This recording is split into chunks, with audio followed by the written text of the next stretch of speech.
नमस्कार। Dhirendra पुंडी news point में आप सभी का एक बार फिर से स्वागत है। अभी 2-3 दिन पहले आपने देखा उत्तर प्रदेश के ऊर्जा मंत्री ए.के. शर्मा अफसरों पर बहुत फायर हो रहे थे। उन्होंने ये तक कहा कि बीजेपी को बदनाम करने की या हमको बदनाम करने की सुपारी ले रखी है। इस तरह के शब्दों के साथ जब पहली बार ए.के. शर्मा को भड़कते हुए देखा तो उस वक्त लगा कि क्या जनता की आवाज़ यहाँ तक पहुँच रही है, या ए.के. शर्मा जो अक्सर जिनके मंत्रालय पर जब से उन्होंने संभाला है एक के बाद एक जनता का गुस्सा फूटता दिख रहा है। बिजली में कटौती है, फीडर्स सही नहीं है, ट्रांसफार्मर अगर हैं तो उनको बदलने के लोग किसान उस पर नाराज़ हैं, किसानों के साथ काफ़ी समय, और फिर रेट बढ़ने की चिंताएं, कभी निजीकरण, इन तमाम चीज़ों के साथ अगर कोई योगी सरकार में सबसे ज़्यादा विवादों में घिरा हुआ कोई मंत्रालय दिख रहा है तो वो बिजली मंत्रालय है, ऊर्जा मंत्रालय है। बिजली की जो कटौती है वो लोगों को अब परेशान कर रही है। इसके बाद भी जब ए.के. शर्मा इस तरह बोलते दिखे तो लगा कहीं ना कहीं कुछ ऐसा है जिसका असर ऊपर तक महसूस हो रहा है। तो अब वो जवाब आ गया, क्योंकि योगी आदित्यनाथ इस पूरे मसले में बिजली विभाग के अफसरों पर न केवल उनको सख्त चेतावनी दे रहे हैं बल्कि एक्शन लेने की बात कर रहे हैं। उन्होंने कहा कि न तो धन की कमी है, न बिजली की, तब व्यवस्था क्यों नहीं सुधर रही है, कार्रवाई क्यों नहीं हो रही है। दरअसल यही वो मुद्दा है जो ए.के. शर्मा को इस तरह से एक्शन करना या बोलते हुए दिख रहा है, क्योंकि योगी आदित्यनाथ बहुत दिन तक आप देखेंगे इस मिनिस्ट्री से उनका बहुत ज़्यादा इस पर उस तरह से निगाह नहीं टिकाते थे जिस तरह से बाकी सब तमाम मंत्रालयों पर अपने पूरा लेखा जोखा रखते हैं। या वो क्योंकि बहुत सारे लोग इसको कह सकते हैं कि ए.के. शर्मा जिस तरह से गुजरात काडर से आए और क्योंकि भेजा गया उनको ऊपर से और उनको इस बात के लिए दिया गया कि साहब वो बहुत ही काबिल अफसर हैं, लिहाजा केंद्र की तरफ से आए हुए थे, तो योगी आदित्यनाथ कहीं ये रिश्तों में कोई तनातनी का कारण ना बन जाए, या जिस तरह अफवाहें पूरे जंगल को जला देती हैं उस तरह से रिश्तों के जंगल ना जल जाए, उन पर कोई पुल है वो टूट ना जाए जो रिश्तों के पुल होते हैं। क्योंकि केंद्र और राज्य की सरकार के बीच में तनातनी को लेकर बहुत सारे यूट्यूबर से लेकर मीडिया का एक बड़ा सेक्शन उस पर लगा रहता है कि अब योगी आदित्यनाथ को बुला लिया गया है, अब योगी आदित्यनाथ को नाराज़गी है। तो वो लगता है कि उस पर उससे बचे हुए थे, लेकिन अब योगी आदित्यनाथ जो है इस पूरे मसले पर ये समझ रहे हैं कि इसकी आंच अब सरकार पर आ रही है। ये जो बिजली का जो सबसे ज़्यादा बड़े सुधारों में थी वो बिजली का अब करंट शायद सरकार को ना लगे, इसलिए योगी आदित्यनाथ ने इस पर कदम उठा, और शायद यही वजह है कि उन्होंने इस सक्रियता से ए.के. शर्मा को लग गया कि अब बहुत दिन तक उनका कवच काम नहीं करेगा। अब या तो उनको परफॉर्म करना होगा या फिर पेरिश हो जाना होगा, जो कि पीएम मोदी अक्सर अपनी मीटिंग्स में कहते थे कि या तो परफॉर्म कीजिए या पेरिश हो जाइए। उसी तरह से यूपी में अब आपको योगी आदित्यनाथ का रुख दिखाई देता है। बिजली कटौती पर उन्होंने सख्त चेतावनी दी, साफ किया कि धन की कमी नहीं है, बिजली व्यवस्था सुधारें अन्यथा कार्रवाई के लिए तैयार रहें। योगी आदित्यनाथ ने कहा ट्रिपिंग, ओवर बिल्डिंग और अनावश्यक कटौती अब किसी स्थिति में स्वीकार नहीं की जाएगी। अब इसे हर हाल में सुधारना होगा। चूंकि सीएम शुक्रवार को उच्च स्तरीय समीक्षा बैठक को संबोधित कर रहे थे, उन्होंने बिजली व्यवस्था पर सख्त नाराजगी जताई कि प्रदेश में बिजली व्यवस्था एक तकनीकी या प्रशासनिक विषय नहीं है, बल्कि जनता के भरोसे या शासन की संवेदनशीलता का पैमाना बन चुकी है।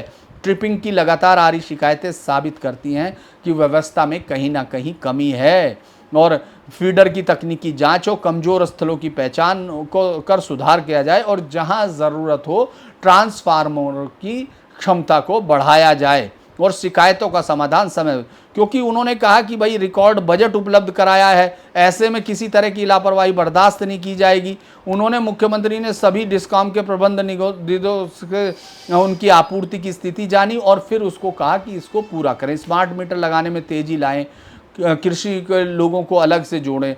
दरअसल जो पूरी तरह से बिजली विभाग की जो जून 2025 में थी वो 31,486 मेगावाट की मांग थी जो पूरी की गई, यानी ये पिछले साल से या उससे देखें तो ये जस्ट डबल मांग आ जाती है।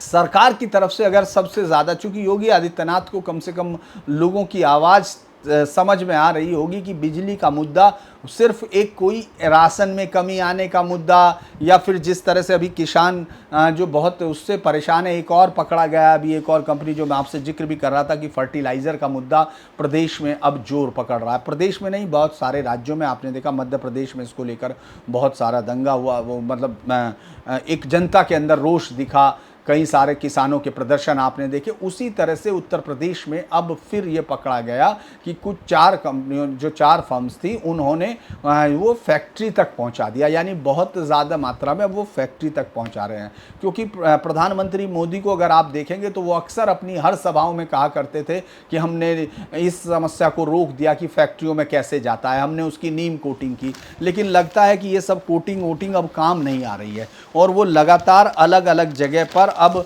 खाद की कमी दिखाई दे रही है। बहुत सारे लोगों ने, अधिकारियों ने खैर जांच वांच करके कहा कि साहब वो होर्डिंग कर रहे हैं, किसान होर्डिंग कर रहे हैं, लेकिन किसान के लिए होर्डिंग करने का तब कोई फ़ायदा नहीं होता अगर सप्लाई नियमित हो रही है। उससे कोई, जो भी किसान अगर उसकी होर्डिंग करना चाहता है तो वो तो खुद ही घाटे में रहेगा अगर वो करता है। तो इसीलिए इस तरह के बातों का कोई अर्थ नहीं है। ए.के. शर्मा को शायद योगी आदित्यनाथ ने साफ कर दिया है कि अगर आप जो सरकार का दावा है, जो सरकार के काम की वो है, उसको नहीं करते हैं, उस पर नहीं जाते हैं, तो जल्द ही आप अपने आप को इम्यून ना समझें किसी कार्रवाई से। तो जो ये योगी आदित्यनाथ का जो ये इस तरह से लेना है, इसका मतलब ये पड़ रहा है कि एक पूरा जो है हम लोग एक ऐसे उसमें देख रहे हैं कि जो सरकार अब 2027 के चुनाव के लिए उन तमाम रास्तों को, कील कांटों को दुरुस्त कर रही है जो सामने है। अब हम अगली खबर की तरफ चलते हैं, चूंकि ये तो मुझे ऐसा लगा क्योंकि योगी आदित्यनाथ का इसमें आना और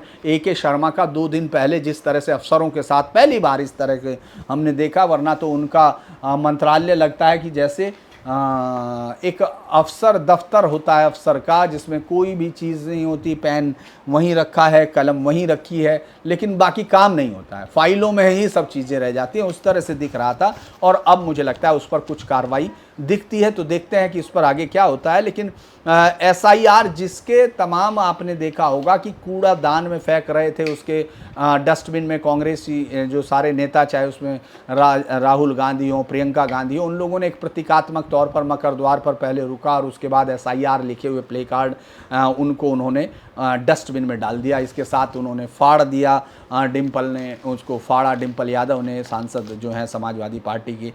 लेकिन जो SIR का बिहार की मतदाता सूची के विशेष गहन पुनरीक्षण का पहला फेज खत्म हो चुका। 98% मतदाताओं की ने जानकारी दे दी है और निर्वाचन आयोग ने जो बताया कि अब तक 22 लाख मृतक यानी जो मर चुके हैं, 7 लाख डुप्लीकेट वोटर्स का पता चला है और 35 लाख मतदाता तो अस्थायी रूप से पलायन कर चुके हैं या 24 जून तक उनका पता नहीं चल सका। आयोग ने 64 लाख मतदाताओं की अलग सूची तैयार की है। तो ऐसे में ये 64 लाख नाम मतदाता सूची के ड्राफ्ट से बाहर आ रहे हैं, इनको ड्राफ्ट में शामिल नहीं किया जा रहा है। अगर आप इसको 7 लाख लगभग 7 लाख 7 करोड़ माफ़ कीजिएगा 7 करोड़ 89 लाख 69,844 मतदाताओं में से अगर हम इसको जोड़ते हैं तो ये लगभग 9% के करीब आपको दिखाई देता है। यानी इतनी बड़ी संख्या में वहाँ से मतदाताओं का नाम अब सूची से साफ हुआ है और इसमें कोई भी ऐसा नहीं है क्योंकि मरने वालों के नाम काटे जाने, उनका वोट कौन देगा? वो कौन है जो हर बार आता है? क्योंकि एक आपने बहुत ही अच्छा वो था कि एक चुनाव में एक बूढ़ा जल्दी से आता है, कहता है कि भाई वो वोट डाल गई क्या, वो वोट डाल गई क्या? एक नाम लेता है राम दुलारी का, तो वो कहता है कि हाँ वो तो वोट डाल गई। क्यों, क्या हुआ, अभी घर नहीं पहुंची? उसने कहा कि भाई उसको मरे हुए तो 17 साल हो गए, लेकिन वो हर चुनाव में आके मेरे से पहले वोट डाल जा, तो मैं उससे मिलना चाहता हूं कि आखिर वो ऊपर से आसमान से आती किस वाहन के साथ है, जब यहां तक आ जाती है वोट डालने तो घर भी चले। तो इस तरह के मजाक आपको उस समय सुनाई देते थे। तो ये वही 22 लाख लोग हैं जिन लोगों का जो लोग मर चुके हैं, लेकिन उनके वोट उसमें चलते रहने चाहिए। ये SIR के जो लोग डस्टबिन में फेंक रहे हैं, जो उनको फेंक रहे हैं, उनका यही अर्थ है। वो ये चाहते हैं कि ये मरे हुए लोग ऊपर से आएं और जो इंडी गठबंधन है उसको जिताने के लिए वोट करें, क्योंकि इनके वोट कटना लोकतंत्र के लिए खतरनाक हो सकता है। यानी आप उसको देखिए किस तरह से वो है। अब उसकी वजह से पूरा सदन नहीं चला, 5 दिन तक पूरा सदन हंगामे की भेंट चढ़ गया। लोकसभा, राज्यसभा, हर तरफ आप एसआईआर कह रहे, क्योंकि ऑपरेशन सिंदूर पे तो सरकार ने मान लिया था, पहलगाम पे मान लिया था, तो आपके पास कोई मुद्दा नहीं बचा था जिससे आप संसद का ये कार्यवाही रुकवा सके और अपने आप को ये दिखा सके कि आप लोकतंत्र के सच्चे और वो है, और ये सरकार लोकतंत्र को तबाह कर रही है। तो मुझे लगता है कि ये जो 64 लाख नाम जो मतदाता सूची से बाहर हो रहे हैं, इनके साथ बहुत बड़ा, अब आप देखेंगे उनके वो सब उनकी वो शुरू होंगी अब। लेकिन कोर्ट में मुझे लगता है जब वकील साहब हलफनामा देंगे तो इन 22 लाख लोगों को कहां से लाएंगे, या उन 22 लाख लोगों के लिए कहां से लाएंगे। हो सकता है उसमें से 1-2 नाम आपको ऐसा मिल जाए और उसके बाद फिर आप इस पर हल्ला सुनते हुए देखें। लेकिन खास तौर से ये साफ कर दिया है चुनाव आयोग ने कि ये 64 लाख नाम मतदाता सूची से, ड्राफ्ट से बाहर हो रहे हैं। और चूंकि कल भी वो नहीं सोचा, ये प्रदर्शन लगातार जारी था, मैंने उसमें आपको बताया कि किस तरह से मोदी सरकार, खड़गे ने कहा मोदी सरकार दलित, आदिवासी, पिछड़े और अल्पसंख्यकों के वोट हटाकर संविधान को मनुस्मृति के अनुसार बदलना चाहती है। उस पे ज्ञानेश कुमार जी का जो बयान था वो साफ था कि क्या आयोग डरकर मृत, स्थायी प्रवासी, डुप्लीकेट और फर्जी विदेशी वोटर्स के नाम पर फर्जी वोट डालने का मार्ग पहले बिहार में और फिर पूरे देश में प्रशस्त कर दे? क्या यह संविधान के विरुद्ध होगा? शुद्ध मतदाता सूची, निष्पक्ष चुनाव और सशक्त लोक जनतंत्र के लिए नींव का पत्थर है। यानी वो अपनी तरफ से पूरी तरह क्लियर हैं कि हम ये नहीं करेंगे। अब ये अगले हफ्ते जब शुरुआत होगी और 28 से जो बहस ऑपरेशन सिंदूर पर है, उस वक्त विपक्ष का क्या रुख रहता है ये अभी देखने की ज़रूरत है। लेकिन बिहार का चुनाव आगे देश के लिए एक नज़ीर बनने जा रहा है, क्योंकि अगर ये सब होता है तो बंगाल में इससे ज़्यादा संख्या में वोटों की संख्या में कमी आएगी। प्रूनिंग में ये साफ पता चलेगा कि कितने लाख लोग मर चुके। और ये अगर इंडी गठबंधन इस पर संसद नहीं चलने दे रहा तो ये इस बात की तरफ इशारा है कि ज़्यादातर इन जो मरे हुए वोटर्स हैं या जो वोट डालने नहीं आ रहे, जो 64 लाख लोग हैं, इनका ज़्यादा फायदा उसी को होता था। यानी ये लोग कब मरे, 2003 के बाद का अब रिवीजन है, इनमें से कितने लोग कब मर चुके, उनके बाद उनके वोटों का क्या होता है, इस सब पर तो खैर जांच से ही पता चल सकता है और कितनी बड़ी गहन जांच शायद नहीं करेंगी सरकारें। लेकिन ये साफ हो जाएगा कि आखिर इनमें से कितने 20 लाख लोगों में से मरे हुए लोग पिछले कई चुनाव में वोट डाल के समीकरण बदल चुके। ये सब देखने की ज़रूरत है। लेकिन चुनाव आयोग की ये पहल मुझे लगता है, चूंकि विपक्षियों को सुप्रीम कोर्ट में भी कोई जगह नहीं मिल रही है, वो इस पर सुप्रीम कोर्ट को कन्विंस नहीं कर पा रहे हैं कि इससे दलितों, पिछड़ों, अल्पसंख्यकों के खिलाफ है, क्योंकि ये तो देश के खिलाफ है। जिस तरह के वो मांग कर रहे हैं, वो मांग कर रहे हैं कि इन मरे हुए लोगों को, इन बाहर बसे हुए लोगों को वोट डालने दें। और चूंकि ये नहीं, मरे हुए लोग वोट नहीं डाल सकते, इसलिए जिंदा कुछ लोगों को उनकी जगह पर वोट डालने दी जाए। ये और थोड़े दिन बाद ये मांग मुझे लगता है कि बहुत पहले तक ना चली जाए कि 2003 में जो मरे हुए को नाम हटाए गए थे उनको भी जोड़ दिया जाए, इस तरह की बात हो सकती है। लेकिन एक और बड़ी चीज़ है कि आजकल विधानसभा जो है, बिहार की विधानसभा में आपने देखा एक के बाद एक सवाल आ रहे हैं। जैसे वो खुद सम्राट चौधरी ने जिस तरह बयान दिया था, उसके बाद तेजस्वी का बयान है, ये तमाम है। और फिर बाद में तेज प्रताप ने कहा कि अगर मैं सदन में होता तो उसका बुखार छुड़ा देता। बुखार छुड़ा देना आप जानते हैं कि किस तरह की शब्दों में इस्तेमाल किया जाता। तो इस समय बिहार की विधानसभा में बड़े दिलचस्प बहस हो रही है, क्योंकि अब तो ख़त्म हो गया, कल आखिरी दिन था और इसके बाद जो है इस बार की विधानसभा का ये आखिरी दिन था। तो अब जब भी होगा वो नहीं आएगी, तो अब ये तो उम्मीद नहीं की जा सकती कौन किसका बुखार छुड़ाएगा और अगली विधानसभा किस रूप में आएगी। लेकिन इस विधानसभा चुनाव में जो चुनाव नीतीश के स्वास्थ्य पर हो रहा है, लेकिन मुझे लगता है कि नीतीश कुमार इस पूरी विधानसभा में जिस तरह से उन्होंने बच्चा है, ये तमाम चीज़ें की, वो लगता है कि उनकी हाजिर जवाबी अभी बनी हुई है। कल हुआ सदन में जो अंतिम दिन था ये मानसून सत्र का, कल जो उन्होंने 24 मिनट से बहस सदन की कार्रवाई चली, लेकिन विधानसभा में जो है, विधान परिषद में विपक्ष और नेता प्रतिपक्ष राबड़ी देवी सरकार के खिलाफ हाय हाय का नारा लगा रही थी। इसके जवाब में सीएम नीतीश कुमार ने कहा ये खाए खाए हैं, ये खाए हैं।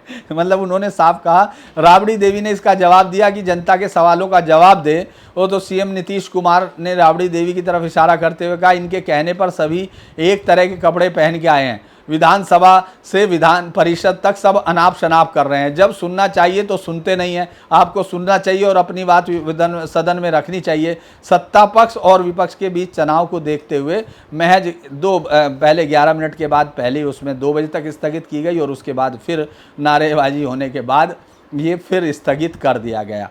तो ये जो चुनाव है वो सीधे तौर पर फिर वापस लालू यादव फैमिली और नीतीश कुमार के बीच में आके टिक गया। इसमें प्रधानमंत्री नरेंद्र मोदी ज़रूर कुछ बीच बीच में मुझे लगता है कि उनके हम लोग छोंक सुनते रहेंगे। इस पूरी जो तरकारी बन रही है चुनाव की, इसमें उनके बयान कुछ छोंक ज़रूर लगाएंगे, लेकिन ये उम्मीद है कि जब ये चुनाव होगा तो इसमें इन बयानों की और ज़बरदस्त तरह से चुनाव होगी। उससे पहले विपक्ष हाय हाय के नारे लगा रहा था। अवधेश नारायण सिंह ने कहा कि शांत होकर बैठ जाइए, विपक्ष ध्यान नहीं दे रहा था, तो सभापति ने कहा ऐसे हाय हाय करिएगा तो चुनाव के बाद हाय हाय करते रहिएगा।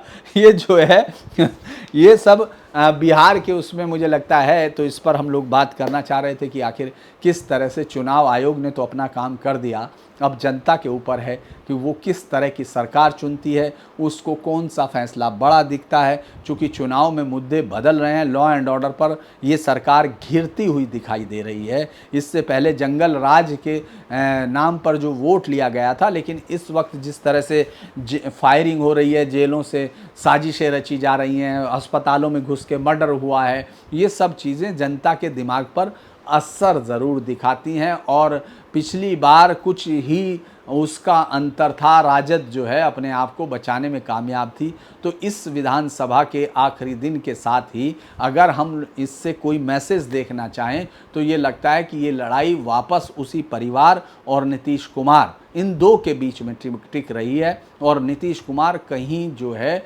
कमजोरी नहीं दिखा रहे हैं। अगर लालू प्रसाद यादव का परिवार उन पर अटैक करता है तो उसका तुर्की बतुर्की वो जवाब दे रहे हैं। बाकी तो जनता को इस पूरे जो उन्होंने ये पूरा विधानसभा देखी है और इस पूरी सरकार के चलाने को देखा है, वही देखते हैं कि क्या नीतीश कुमार को वो और आगे ले जाने का रास्ता देती है, क्या नीतीश कुमार नरेंद्र मोदी के साथ मिलकर इस विजय यात्रा को और आगे रखते हैं। इस पर तो चुनाव में जाकर होगा। विधानसभा में तो ये आखिरी दिन था जिसमें इस तरह के बयानों के साथ नीतीश कुमार ने विदा ली है। तो आपको अगर ये वीडियो अच्छा लगे तो इसको लाइक कीजिए, सब्सक्राइब कीजिए, शेयर कीजिए। आज के लिए अभी इतना ही, फिर मिलते हैं। नमस्कार।